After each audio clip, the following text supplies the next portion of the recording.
Good morning student, I am Savita Kumari from gateway school.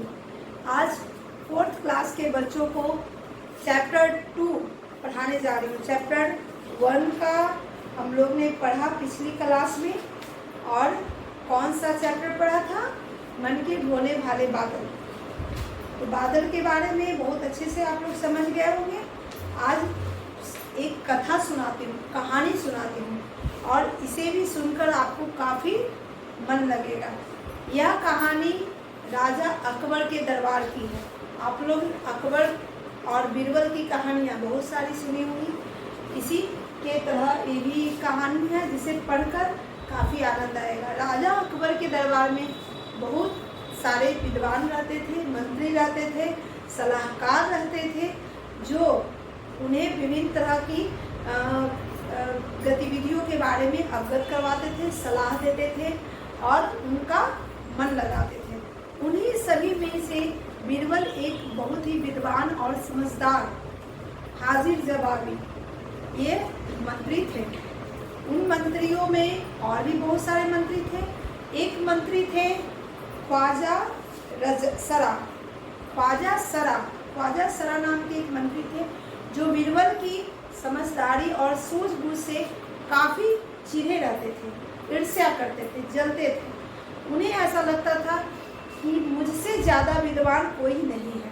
लेकिन हमेशा अकबर के दरबार में बीरबल की ही तूती चलती थी। तूती चलने का मतलब है उनकी बातों को लोग सही मानते थे, उनकी बातों की गहराई से लोग संतुष्ट होते थे, और संतुष्ट होने के कारण ही वहाँ उनकी ज़्यादा प्रसिद्धि थी, लोकप्रियता थी।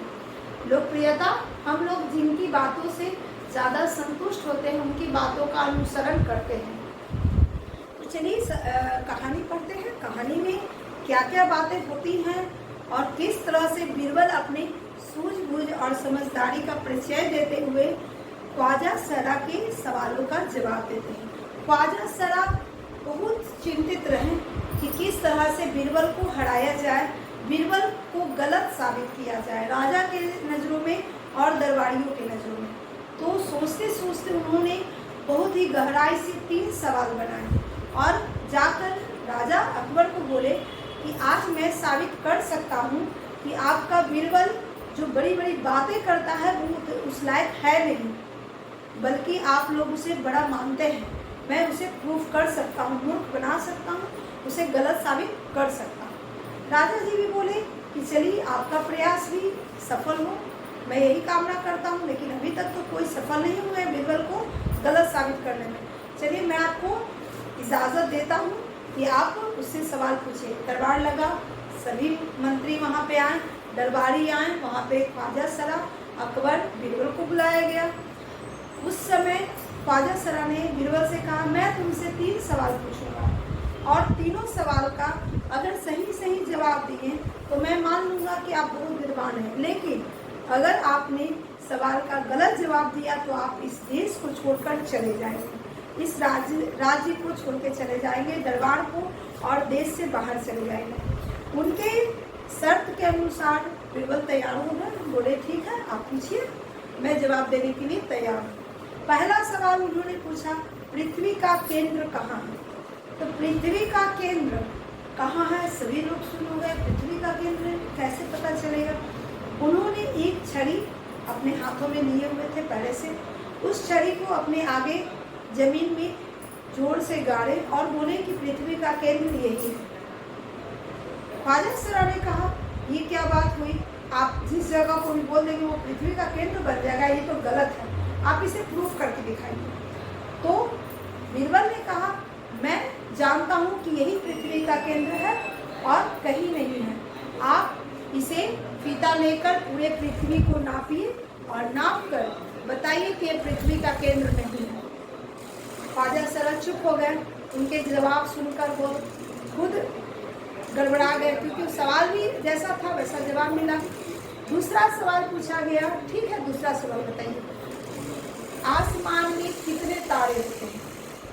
आसमान के तारों को भला किसी ने गिना है या कोई गिन सकता है? नहीं। तो जब सवाल ही अटपटा रहेगा तो जवाब भी उसी तरह से मिलना चाहिए।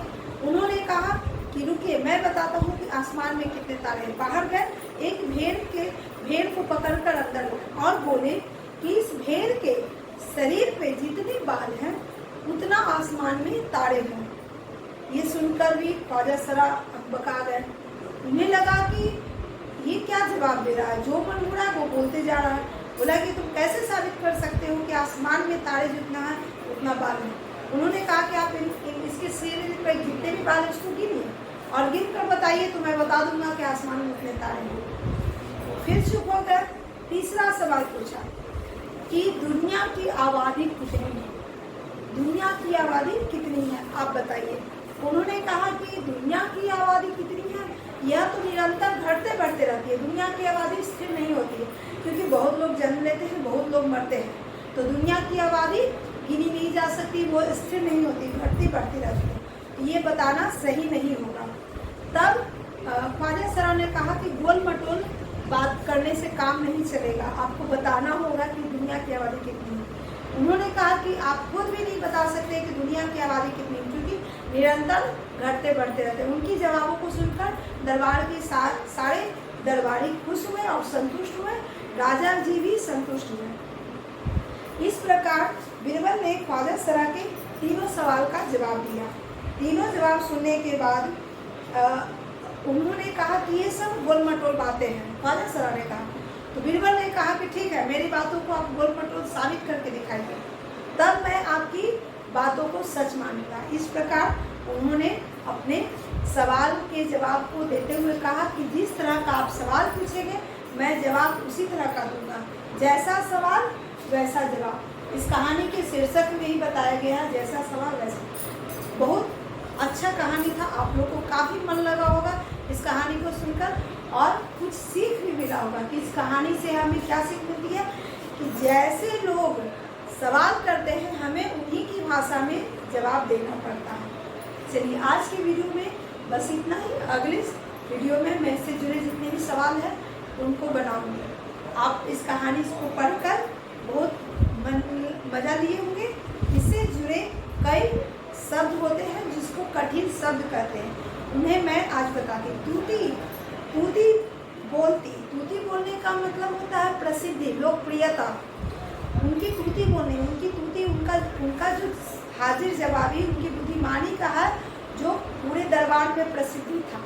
पूरे भारत में कहिए तो बीरबल का नाम प्रसिद्ध था, लोकप्रिय में गिने जाते थे। उसके बाद कुछ वर्ड हैं छड़ी गाड़ कर। छड़ी गाड़ कर का मतलब है जमीन में जोर से छड़ी को खड़ा करना। बुद्धिमान का मतलब तो आप लोग जानते हैं, छक्के छूट जाना।